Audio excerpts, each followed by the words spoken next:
Welcome to the runningrestaurants.com podcast, where we bring you the tips, tools, and techniques you need to make your restaurant more profitable and successful. I'm your host, Jamie Oikle, and today we've got a great one question with episode for you with Ola Sars, founder and CEO of Soundtrack Your Brand. Ola, welcome. Nice to meet you. Thank you. Nice to meet you guys. Very different episode today. Joining us on Bring Your Child to Work Day is my third grade daughter, Morgan. Say hi, Morgan. Hi. And listen, this is a great episode for Morgan to be involved with because she is into music, right? We go driving and she wants to she says, give me your phone. And she picks the song. So what do you like about music? I like how the beats of the music are catchy, and I like to dance and sing to the music. And I just love listening to music. Yeah, what's fascinating? The kids are much better at this. They know the names, the artists, the songs. They just pull them out of the air. I'm like, how'd you pick that? They just pick the songs. They're really in tune with it. And since we're gonna have Morgan head out in a minute, but we go to eat a lot. Where we play softball. We're a busy family, 3 kids. We eat out a lot. So what do you notice about music at restaurants when we go to? It's very loud, and you can notice it very easily. And also, it's the music there, it's kind of catchy and that type stuff. And it's not just classical music. It's just regular full-on music. And you notice it different in different type of restaurants? Yeah. Yeah. So that's going to be fun to talk about that. So, well, thank you for joining us this morning. We're going to put you to work a little bit later today here in the office. So Morgan, let me ask you a question here from Stockholm. What do you do when you're in a restaurant with dad and mom and your siblings, and the music is really bad? I don't really have too much of a bad side of music. I just listen to whatever's on. I love it. Yeah, she's very flexible. Usually people, they leave the restaurant if the music is bad. That's when you get older and more grumpy like me and dad. Yeah, the kids, they go outside and they play or something like that. So, all right, kid, I'm gonna let you fly. Thank you for joining us, and we're gonna dig in. Bye. So appreciate you indulging us there. So, well, let's dig in because again, we go out to eat a lot, and I've always been fascinated by the restaurant music aspect of it, and I think it's a lot different now. I used to see, and maybe you still do, right? You see the little cabinet that has all the receivers and buttons and switches and lights, and that's probably a big part of it. But with streaming now and able to pick up any song from anywhere and licenses, just tell me what music should look like in restaurants. What do you think?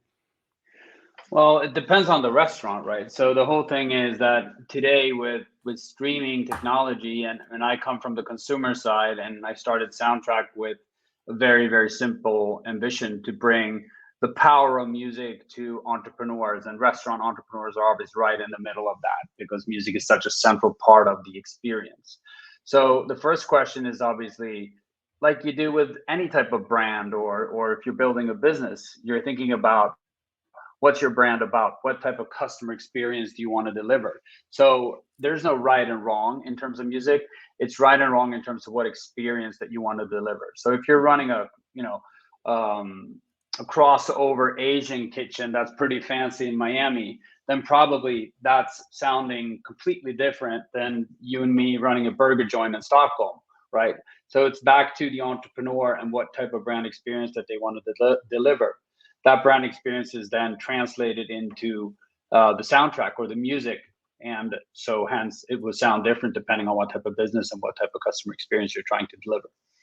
What is what does the tech look right now? Maybe for your stuff specifically, is it, I'm a restaurant owner and I can go in and pick up a playlist that has a vibe. I pick my 50 songs that I like the most and they rotate.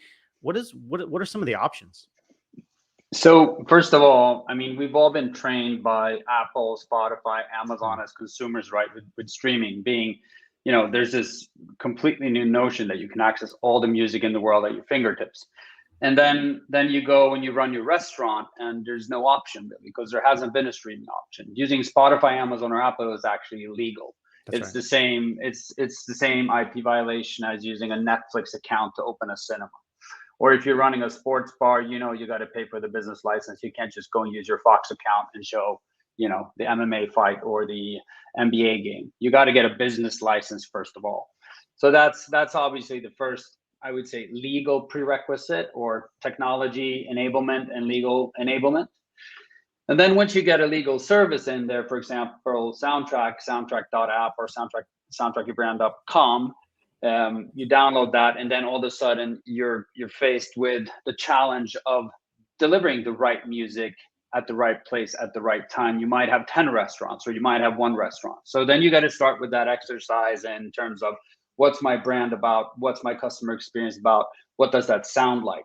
So answering your question, there's multiple options with our service. First, if you're a restaurant in Miami and you're coming in, then we will see that you're a restaurant coming in, signing up, and you're in Miami, and we will start recommending playlists that are adopted to restaurants that we think that would fit your style. They might not be right. The machines providing those might not be 100%, spot on, but that's the first simplified option. You might choose a cool restaurant playlist called, hip restaurants in Miami, for example, that we've already pre-curated for you. If you want to lean forward a little bit more and start really, customizing your experience, then the second level of customization is you're actually creating a soundtrack or a playlist based on our algorithms, or our AI as it's called.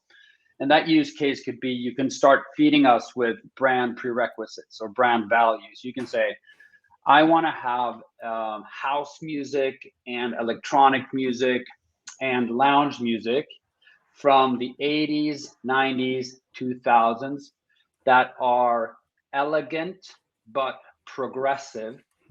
And they do not include explicit lyrics, and it should be medium to high tempo. That's an actual use case with our service. And then our 250 machines start feeding you. Machines means machine learning, meaning that the computers start working to filter music for you based on those filters. And it recommends a soundtrack for you, a playlist for you that sounds according to those inputs. And you listen to that, and if that's fine, you launch it and you go sell drinks and food and do whatever you do, and it can keep going until you shut down your restaurant in 20 years, and it will keep updating based on those prerequisites. So that's obviously trying to help the entrepreneur to save time and anxiety and money, actually, because it costs a lot of money to have people curating for you and DJs coming in and so forth. If that's not enough for you, if you really want to be more leaning forward, obviously you can also start building your own playlists, picking the tracks and doing what you do on a consumer service. So let's just say you and me are running this restaurant, and I'll sit one night and I'll put together 20, 30 tracks on Spotify. Actually, I can do it on Spotify.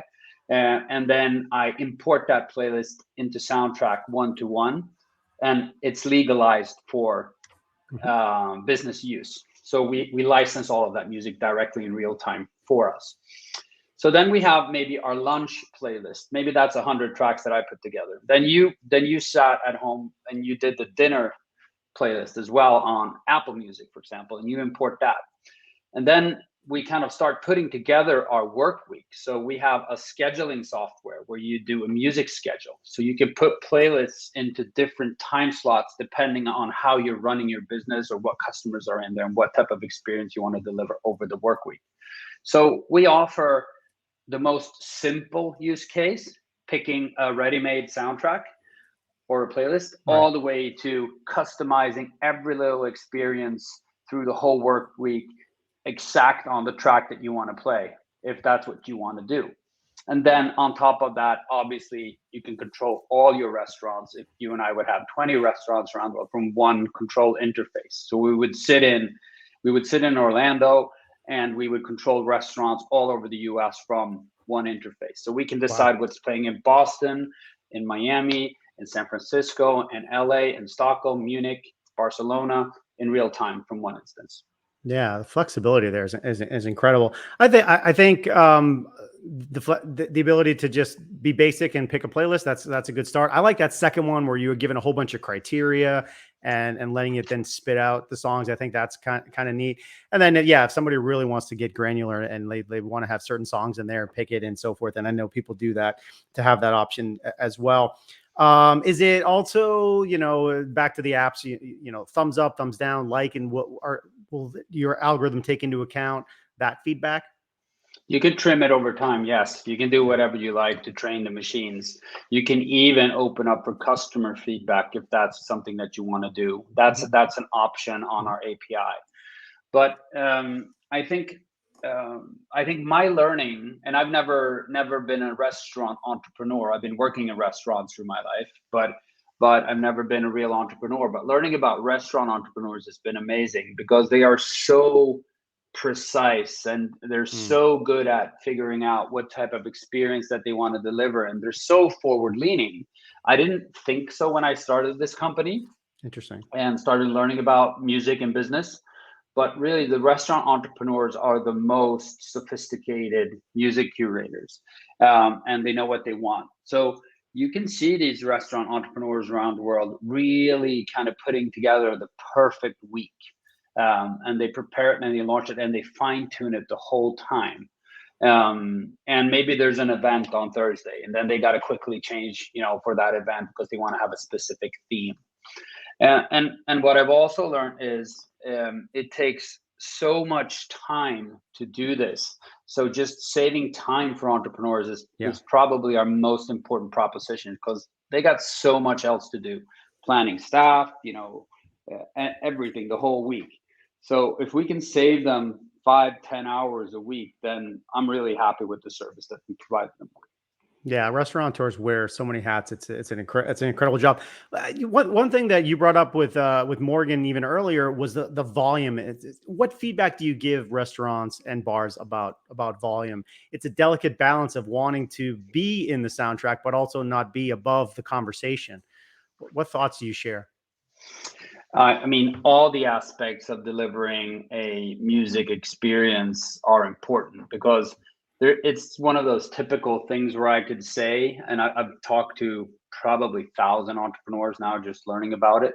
And it's as simple as if you don't want to do it correctly and you want to do it properly, don't do it at all.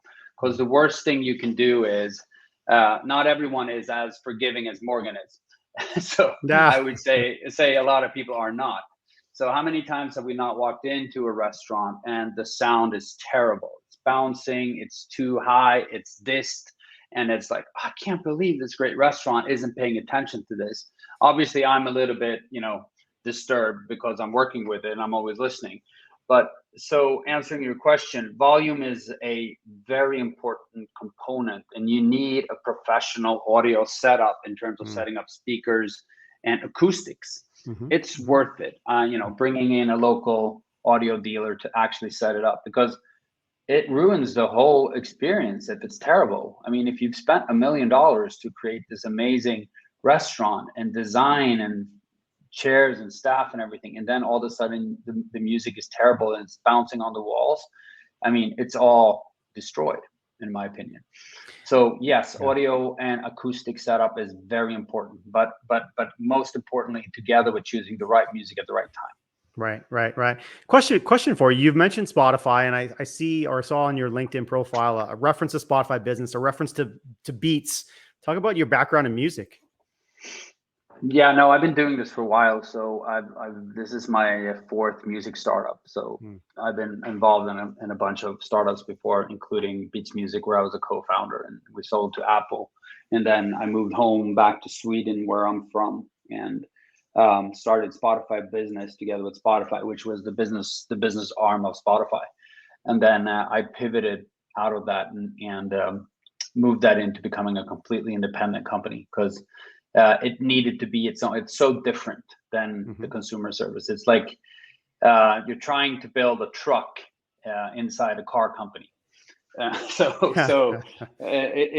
so different, business to business. I just realized that the product was so different. The licensing wasn't done. There were no licensing deals for actual public performance and being able to stream in business. And then a different type of team, different type of go-to-market, meaning selling, and everything was different. So I moved away from home, so to speak. And 2018, we launched Soundtrack as an independent, and then we've been rolling out in 75 markets. Yeah, that's amazing. Yeah, I imagine the time with Beats and going through the expansion, and that just took off like crazy. And then I think when Apple bought that, everybody was shocked by that. Talk about that little moment. I mean, and no one probably ever saw that coming. No, you're absolutely right, and it was extremely challenging. I would have given it a 50-50 chance of surviving, to be honest, because it was a crazy time, and it came from out of nowhere, to be honest. Yeah. So there was a lot of logic behind it. It's a long story. The short story, it's a very long story. It may be a book one day. I've been in the forefront of this industry for a while now, and kind of the whole transition from CDs to streaming. 4 companies later, I'm still trying to figure it out. Yeah, well, don't hate on me. I happen to have the Bose on today, but I know Beats continues to do terrific. And all right, so music, big part of restaurants, 100%. Folks that want to learn more about you guys, what you do, where you do it, is it best to the website? You guys are big on social. Where should they go? They should go to soundtrack.app or soundtrackyourbrand.com. Soundtrack.app is the easiest URL because that's where you go and download the app. But there's a bunch of recommendations on how to curate for a restaurant. There's tutorials, there's editorial material, what you should be thinking about. But I would recommend, honestly, just go in and use the product. That's always the easiest way to learn. It's free, free trial. You can trial it 2 weeks without paying anything. You don't even have to give us your credit card. We'll just invite you in. And you can start, soundtracking your brand and your experience. You can use our algorithms that are specifically developed for businesses. And you can look at what we got in terms of those, the ready-made playlist that I told you about. There might be some stuff there that's, bang on what you want. We put a lot of love into those. Or you want to start curating yourself and creating your music schedule for your business. And you can try all of it. You can go and do a test drive and see if you like the car, so to speak. And you would probably learn something from there as well. Yeah, I didn't. I'll have to go to your dig into the site as well. But yeah, the fact that you would educate folks there as well, have some tips, that's very helpful to go. And then to try it out. Yeah, test drive before you buy. Always good advice. So I like I mentioned in the beginning part, I've always been fascinated by the music side. So I appreciate you jumping on today and talking with it, folks. It's been Ola Sars, founder and CEO of Soundtrack Your Brand. Make sure to check him out at soundtrackyourbrand.com. And what's the app, the shorter one as well? Soundtrack.app. And the last thing I want to say is we did some research with a big restaurant chain the other year, and we were actually able to prove 9% sales increase by applying the right music at the right place at the right time, because people stayed longer and bought more drinks and bought more desserts and stuff. I'm not saying everyone can do it, but we did it with academic researchers and on a statistical base that was very robust. And it was incredible, 9% top line. It's just doing it right. I think everyone should pay some attention to it more than they're doing today. Yeah, if we were live, we would look out at the audience and say, who would like a 9% increase in their sales? And everyone should raise your hands. Now that is a statistically significant number. So good. Appreciate that. All right, folks. So tune into them for more great restaurant marketing, operations, service, people, and tech tips. Stay tuned to us here at runningrestaurants.com. We'll see you next time. Thanks, Ola. Thank you.